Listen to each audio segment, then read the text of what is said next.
नमस्कार दोस्तों, मैं आलोक शुक्ला आज उपस्थित हूं आपके बीच एक बहुत ही महत्वपूर्ण और नए विषय पर वीडियो के साथ। लेकिन आगे बढ़ने के पहले मेरी चैनल को सब्सक्राइब जरूर कर लीजिए और बेल आइकॉन भी दबा दीजिए ताकि आपको हर नए वीडियो का नोटिफिकेशन जरूर मिलता रहे।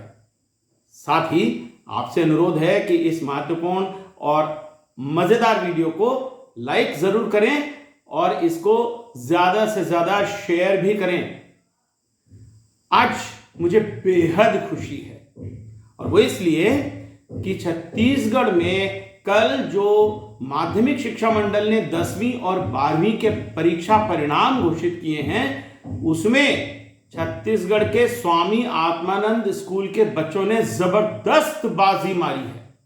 तो आइए आज हम बात करते हैं छत्तीसगढ़ में शिक्षा की क्रांति लाने वाले स्वामी आत्मानंद स्कूलों के बारे में।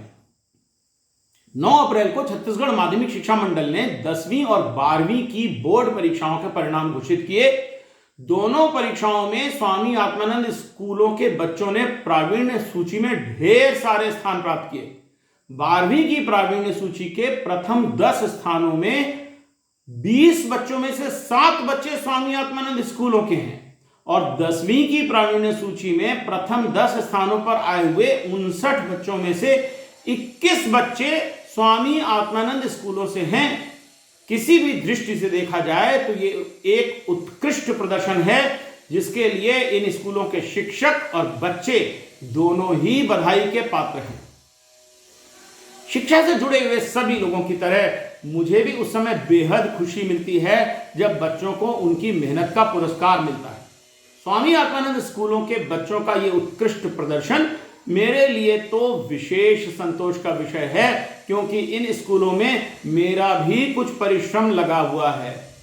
इसीलिए लगा कि आज आपसे स्वामी आत्मानंद स्कूलों के बारे में बात करूं।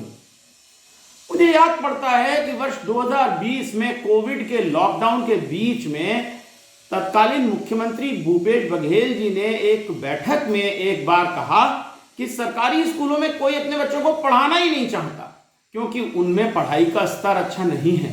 उन्होंने बेहद चुनौती भरे अंदाज में मुझसे कहा कि क्या तुम कोई ऐसा स्कूल बना सकते हो जिसमें आईएएस अधिकारी, जज, वकील, नेता और बिजनेसमैन अपने बच्चों को पढ़ाना चाहिए। उनकी ये बात मेरे दिल को छू गई। मैंने कहा कि हमारे शिक्षक किसी से पीछे नहीं है। आवश्यकता है स्कूलों को मूलभूत आवश्यकताएं पूरी करने की और शिक्षकों को पढ़ने लिखने का माहौल बनाने की आज़ादी देने की। हम अच्छे से अच्छे स्कूल बना सकते हैं बशर्ते स्कूलों में अच्छे क्लासरूम, प्रयोगशालाएं, पुस्तकालय, कंप्यूटर लैब, खेल मैदान आदि हों और शिक्षकों की पदस्थापना उनके काम के आधार पर हो, न कि राजनीतिक हस्तक्षेप से। मुख्यमंत्री जी ने कहा कि ऐसा है तो बनाकर दिखाओ। बस इतनी सी बात ने स्वामी आत्मानंद स्कूलों की योजना को जन्म दिया। बच्चे देश का भविष्य हैं। प्रतियोगिता के इस युग में बच्चों के सर्वांगीण विकास के लिए उत्कृष्ट शिक्षा सबसे बड़ी आवश्यकता है। अंग्रेजी भाषा का ज्ञान भी आज की दुनिया में सफल होने के लिए आवश्यक है। स्वामी आत्मानंद इंग्लिश मीडियम स्कूलों की कल्पना इन सभी उद्देश्यों की पूर्ति के लिए की गई थी। योजना का नाम छत्तीसगढ़ के महान शिक्षाविद और सामाजिक कार्यकर्ता स्वामी आत्मानंद जी के नाम पर रखा गया। पहले ही वर्ष में कोरोना महामारी के बावजूद प्रदेश में 51 Swami Atmanand English medium school स्वीकृत किए गए और 1 नवंबर 2020 को छत्तीसगढ़ निर्माण के राज्योत्सव के अवसर पर योजना का शुभारंभ किया गया। उस अवसर पर तत्कालीन राज्य सरकार द्वारा बनाया गया एक वीडियो मैं आपको दिखा रहा हूं। इस वीडियो में योजना के लगभग सभी पहलुओं के बारे में काफी स्पष्टता से बताया गया है।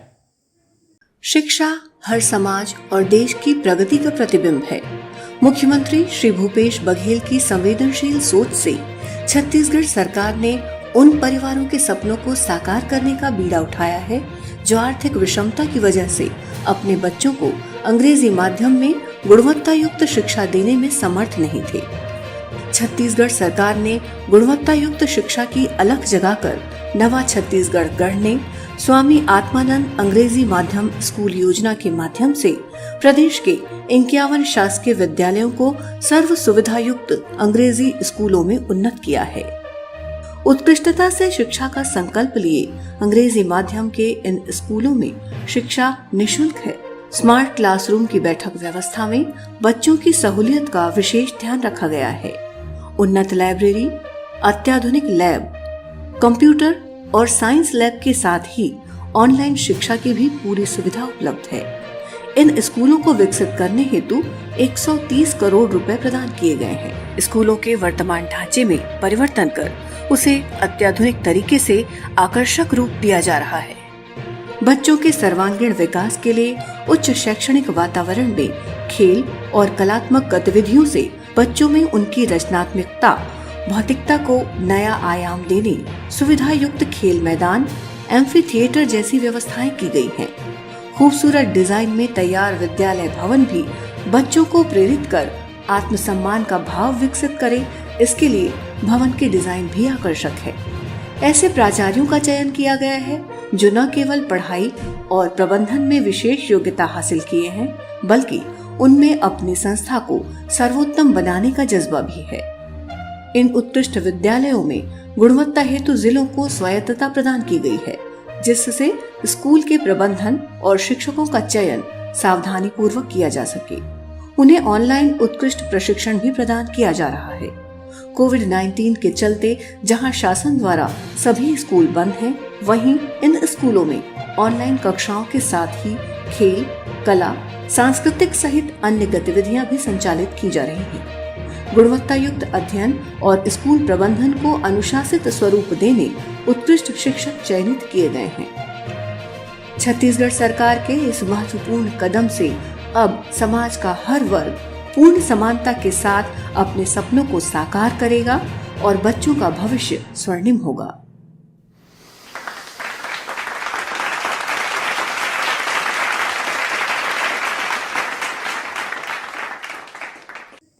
स्वामी आत्मानंद स्कूलों की योजना हमें स्कूली शिक्षा की चुनौतियों को समझकर उनका हल निकालने का एक बड़ा अच्छा अवसर प्रदान करती है। इन स्कूलों की कथा मैं आपको इन चुनौतियों का सामना करने की रणनीतियों की चर्चा के साथ सुनाता हूं। कम से कम मेरे लिए स्वामी आत्मानंद स्कूलों की सफलता इस बात का प्रमाण है कि ये रणनीतियां सफल रहीं। स्कूली शिक्षा की सबसे पहली और बड़ी चुनौती है सरकारी स्कूलों में शैक्षिक अधोसंरचनाओं की कमी। बच्चे वोट नहीं देते, इसलिए वे किसी सरकार की प्राथमिकता नहीं होते। सरकारें अक्सर बच्चों के विकास की बातें करती हैं, परंतु बहुधा वे बातें ही रह जाती हैं। बजट की कमी, स्कूलों में सुविधाएं न देने का बहाना हमेशा ही बनी रहती है। हमने बजट की इस कमी को जिला खनिज फंड या डीएमएफ का उपयोग करने की अनुमति दिलाकर पूरा किया। हमने जिला कलेक्टरों से कहा कि वे अपने जिले में उपलब्ध राशि तथा उपलब्ध अधोसंरचनाओं का स्वयं आकलन करें और जिला स्तर पर स्कूलों का चयन करके उनमें डीएमएफ की राशि से स्कूली अधोसंरचनाओं का निर्माण कराएं। इसके लिए स्थानीय जनप्रतिनिधियों के साथ मिलकर योजना बनाई जाए।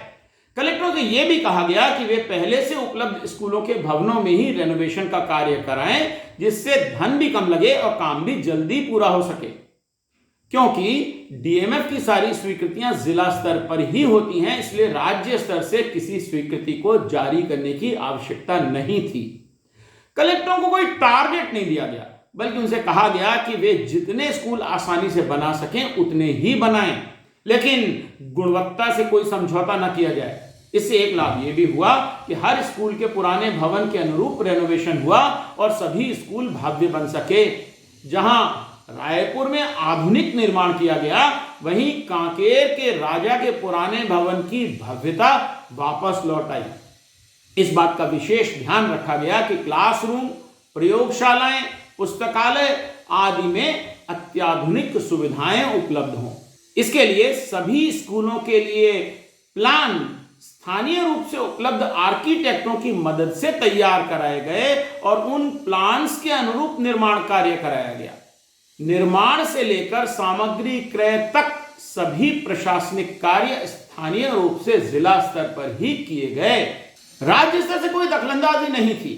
इसका नतीजा यह हुआ कि कलेक्टरों के बीच बेहतर स्कूल बनाने की होड़ मच गई और सभी जिलों में उत्कृष्ट कार्य हो सका। स्थानीय प्रतिभा को निखरने का मौका भी मिला। इन स्कूलों में विशेष रूप से पुस्तकालय, प्रयोगशाला, संगीत और कला कक्ष, computer lab, robotics lab, language lab आदि बनाए गए। खेल मैदान, इंडोर गेम्स, बच्चों के लिए भोजन के स्थान आदि पर भी विशेष ध्यान दिया गया। इन स्कूलों में वो सभी सुविधाएं उपलब्ध कराई गईं जो किसी भी निजी स्कूल में होती हैं। इस तरह हमने शिक्षा की पहली चुनौती का हल निकाला। शिक्षा की दूसरी बड़ी चुनौती है अच्छे शिक्षकों की उपलब्धता। स्कूलों की सफलता उसके भवन से अधिक शिक्षकों पर निर्भर करती है। सरकारी स्कूलों में शिक्षकों की कमी बनी ही रहती है। विषय शिक्षक उपलब्ध नहीं होते। ट्रांसफर पोस्टिंग में राजनीतिक हस्तक्षेप आम बात है। कई स्कूलों में उन विषयों के एक से अधिक शिक्षक होते हैं जो विषय वहां पढ़ाया ही नहीं जाता, और दूसरी ओर जो विषय पढ़ाया जाता है उस विषय के शिक्षक नहीं होते। शिक्षकों से इतने गैर शिक्षकीय कार्य लिए जाते हैं कि उनके पास पढ़ाने का समय ही नहीं बचता। बहुत से शिक्षक राजनीति में भी व्यस्त रहते हैं। शहरों के स्कूलों में शिक्षकों की पदस्थापना अक्सर उनकी योग्यता के कारण नहीं बल्कि राजनीतिक पहुंच के कारण होती है। इससे जिन शिक्षकों की राजनीतिक पहुंच नहीं होती वे निराश हो जाते हैं और पढ़ाने में उनका दिल नहीं लगता। इस चुनौती का सामना करने के लिए हमने निर्णय लिया कि इन स्कूलों का प्रबंधन स्कूल शिक्षा विभाग से बाहर रखा जाए। स्कूलों के प्रबंधन के लिए कलेक्टर की अध्यक्षता में एक समिति बनाई गई। शिक्षकों के चयन और नियुक्ति का अधिकार भी इस समिति को ही दिया गया। स्कूल का प्राचार्य स्कूल शिक्षा विभाग से प्रतिनियुक्ति पर भेजा गया। अन्य शिक्षकों की नियुक्ति स्थानीय स्तर पर प्रतियोगिता के द्वारा की गई।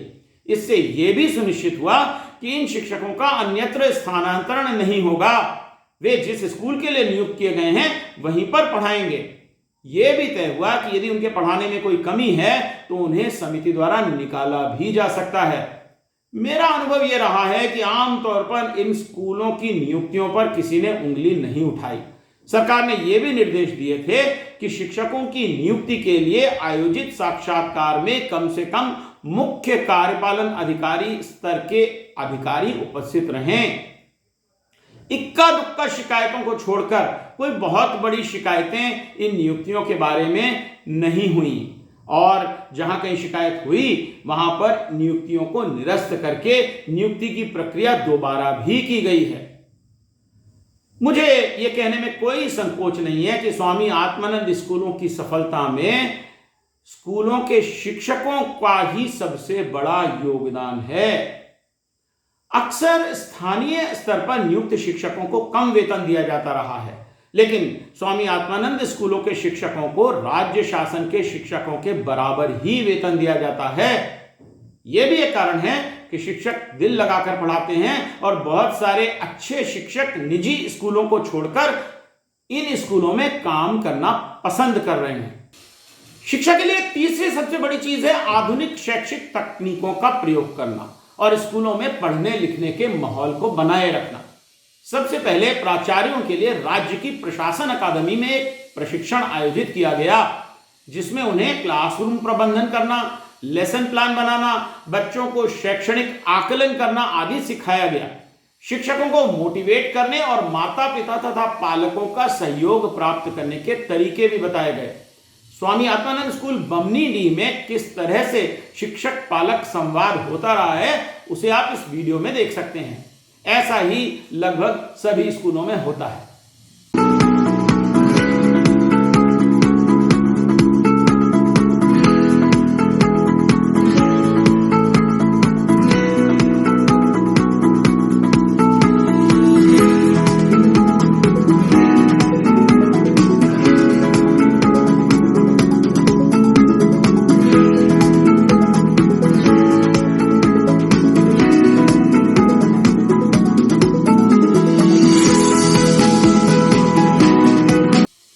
बच्चों के लिए एक पूरा वार्षिक कैलेंडर बनाया गया, जिसमें पढ़ाई और कोर्स को पूरा करने के अलावा खेलकूद, सांस्कृतिक कार्यक्रम, वैज्ञानिक परियोजनाएं, शैक्षिक भ्रमण आदि को भी शामिल किया गया, जिससे बच्चों के सर्वांगीण विकास पर काम किया जा सके।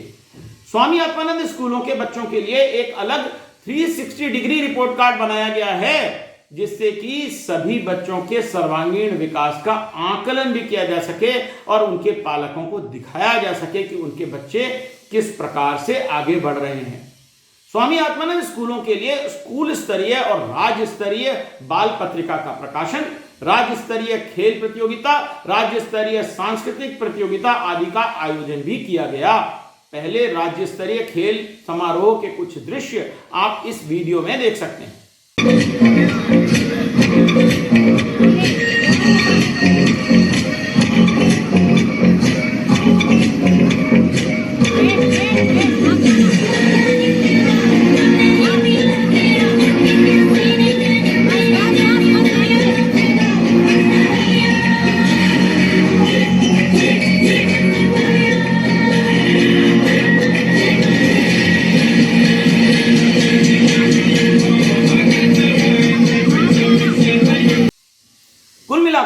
स्वामी आत्मानंद स्कूलों को किसी भी निजी स्कूल की ब्रांड से टक्कर लेने योग्य बनाया गया।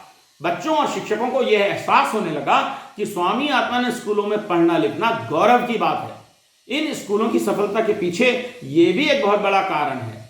इसके बाद सभी विषयों के शिक्षकों के लिए अलग अलग प्रशिक्षण भी आयोजित किए गए ताकि वे अपने विषय को बेहतर तरीके से पढ़ाने की योग्यता भी हासिल कर सकें। प्रदेश के पहले 51 स्वामी आत्मानंद अंग्रेजी माध्यम स्कूलों में पहले सत्र में 27,741 विद्यार्थियों ने प्रवेश लिया। इस बीच प्रदेश में हिंदी माध्यम के विद्यार्थियों को भी स्वामी आत्मानंद स्कूलों में प्रवेश देने की मांग उठने लगी। इस मांग को देखते हुए प्रारंभ में 32 स्वामी आत्मानंद हिंदी माध्यम स्कूल बनाए गए। इन स्कूलों की सफलता के साथ ही इनकी मांग बढ़ने लगी। मुख्यमंत्री जी जहां भी दौरे पर जाते थे वहां उनसे स्वामी आत्मानंद स्कूल खोलने की मांग की जाती थी।